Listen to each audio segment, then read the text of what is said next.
Thank you very much. I appreciate everyone's attention. So my name is Jason Goldberg, and I have one of the coolest jobs in the world. I'm a shopper marketer.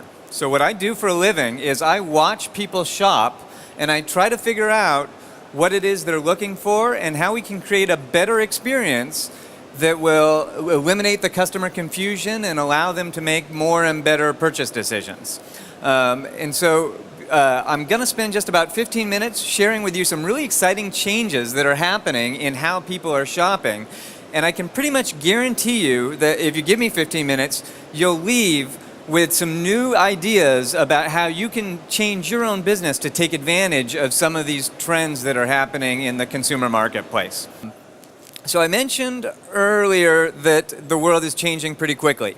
Most of my experience is with retailers that are based in the United States. My big clients are Best Buy, whom I've worked with Paul on, Walmart, Target, and for about the past 20 years I've been one of their principal customer experience designers. So I watch shoppers in their store shop, and we try to create better customer experiences to meet them. And for most of that 20 years, we all had a similar conundrum that we called the multi-channel conundrum. And what I mean by the multi-channel conundrum is that this is how all these clients are organized. We have a big department for all the people that manage our stores, right? So when Paul worked for Best Buy, he sat behind this door. And he sat behind that door with a lot of other people that were only responsible for selling things at the cash register.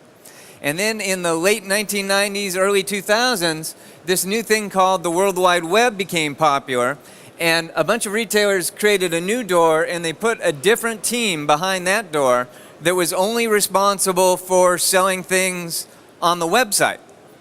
And amongst all of my clients, all the people behind this door never talked to, and frankly didn't like very much, the people that sat behind this door. If anything, they were highly adversarial. Gosh, if someone buys something here, then they're not going to buy it here. And the problem's most acute because the way that these people are rewarded, they do a good job if they get a high score, if they sell a lot of products through the store. And these people get financially rewarded for selling a lot of products through the websites. And so the success criteria that was set up to have them compete with each other and not necessarily take care of the customer's needs. And although all the companies are structured like this, what we've learned is that's not how people shop. If I go survey 1,000 shoppers and say, where's your favorite store to shop? No one ever says Walmart.com. No one ever says Amazon.com. What they say is, I like to shop at Amazon, and it just so happens that they're mainly online. Or I like to shop at Best Buy, and I don't differentiate whether that shopping is happening online or in the store. And so what we're finding is new statistics are coming available that make perfect sense. The shopper goes everywhere. So at Best Buy, 60% of the customers that buy something from a cash register researched the product on the website before they went in the store. So sometimes we call that pre-tailing, where they use a website to sort of prepare for a store visit, or research online, buy in store is a common industry acronym that we use for that. And even more surprising, 40% of the time someone buys something from bestbuy.com, the delivery address is a retail store. I buy it online, but I'm going to arrange to pick it up in the store. And frankly, that's terrific for Best Buy, because you know what happens when that shopper shows up in the store to pick up that product? They have to walk by all of Paul's digital signs, and they have to walk by all these other cool products that they didn't know about, that they discover, and they make more purchases than they originally planned. I'm going to try to kill the translator. We call that serendipitous discovery, and I like to always bring that up because serendipitous is the funnest word I know how to say in English. So Another great retailer in the United States, Urban Outfitter, is a urban fashion apparel retailer, and they discovered that customers that use 3 or more of their channels, the website, the mobile site, the customer call center, or the retail stores, customers that visited at least 3 of those spend 6 times as much money as customers that only used 1 of those. So while the retailers were thinking about door A and door B, this is how the customer shops, right? They have a single path of purchase. They start out by getting advertisements at home in the mail or out of home or some kind of direct marketing.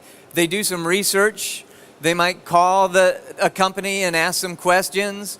They might visit a mobile website. They might touch kiosks or digital signs in a store. They might use their phone in the store. And then they might purchase a product, either from a sales associate holding a cash register or from a traditional cash register. And so instead of thinking of these different silos or channels, these are all simply different touch points on the single path to purchase for a customer. And it turns out the more of those touch points you have and the better experience you have with each of these touch points, the more successful you are in your shopping missions and the more loyal and more profitable customer you are for a retailer.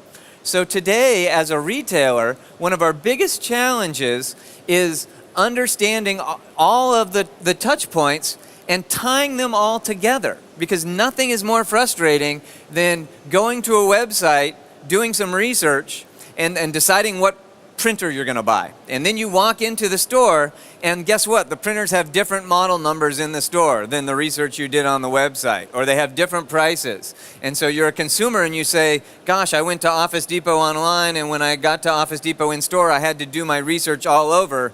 It's very frustrating and unsatisfying. So one of the first big trends that we're talking about in retail is integrating all of the channels into a single multi-touch point customer experience. And one of those touch points is rapidly changing and is super important to our space. And that's a touch point that Paul alluded to. It's the mobile device. And I want to just give you some statistics to impress upon you why the mobile device is so important. Worldwide, right now, there are just under 700 million people that have access to the internet. But you know how many people have access to mobile phones? Almost 5 billion, right? So there's almost 8 times as many people with mobile phones as currently have access to the internet.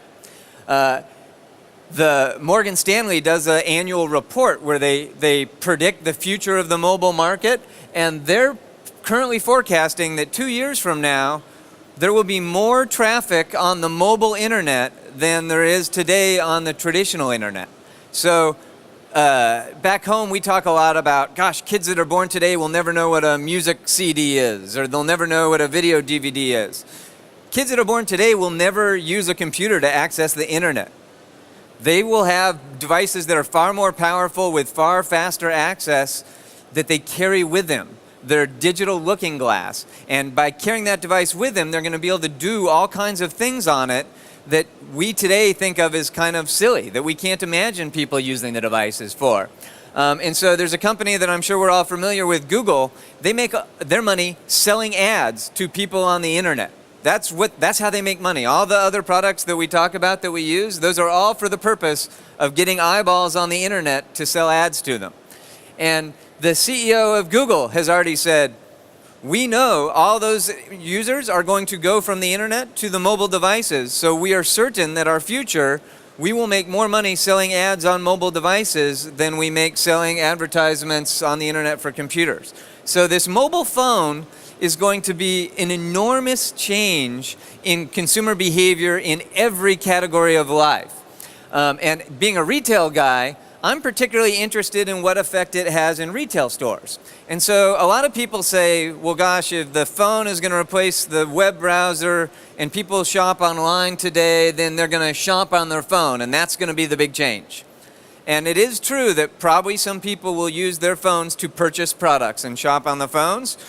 But what's exciting to me is the bigger change is likely to be the way that the shopping experience in the store is different because of this supercomputer that we all carry with us into the store and all the things that this phone enables us to do.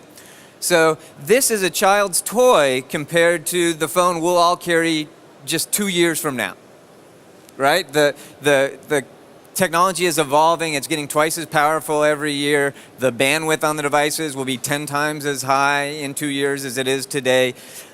These devices are going to be much more powerful, but I want to show you what people are already doing in the store today while we're sitting here. So there are a lot of self-service experiences that customers are already having in the store that are pretty exciting. So there's a whole host of tools like this red laser product that let me take this phone and aim it at a barcode of a product in the store, and it'll tell me the price of that product available from 1,000 online retailers.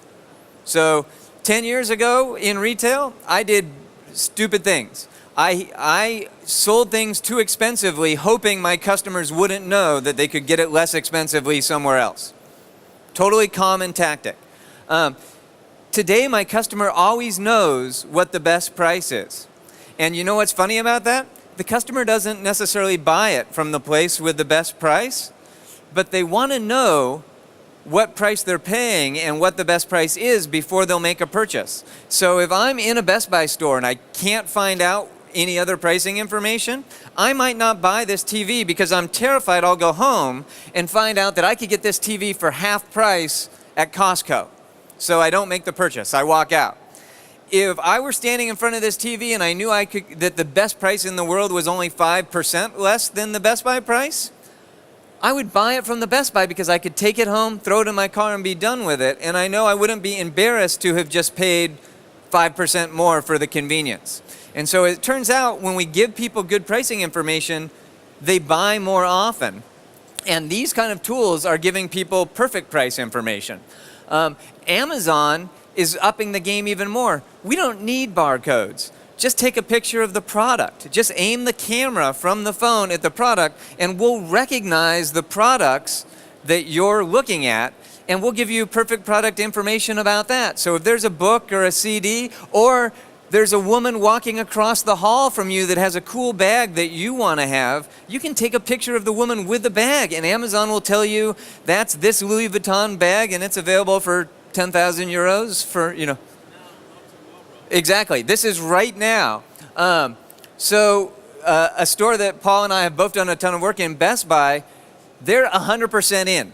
If you have any technology for shopping with a mobile phone to make your shopping experience easier, Best Buy wants you to participate in it.